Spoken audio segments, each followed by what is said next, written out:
Hello guys, नमस्ते, प्रणाम। हम आप लोग को आज बहुत ही प्यारा एक बेटी विवाह गीत सुनाएंगे।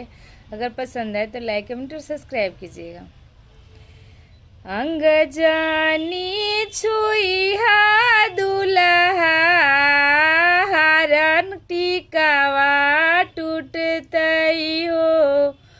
अंग जानी छुईहा दुल्हा, हार टिकावा टूटताई हो।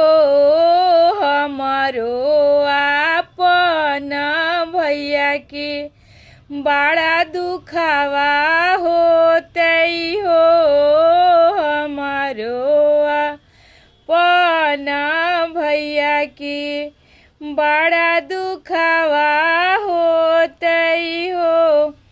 अंग जानी छुईहा दुल्हा, हारट नथिया टूटतई हो।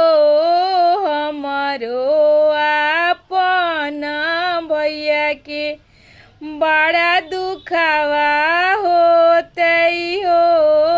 हमारो आपन भैया के बड़ा दुखावा होतई हो। हमारो आपन भैया के बड़ा दुखावा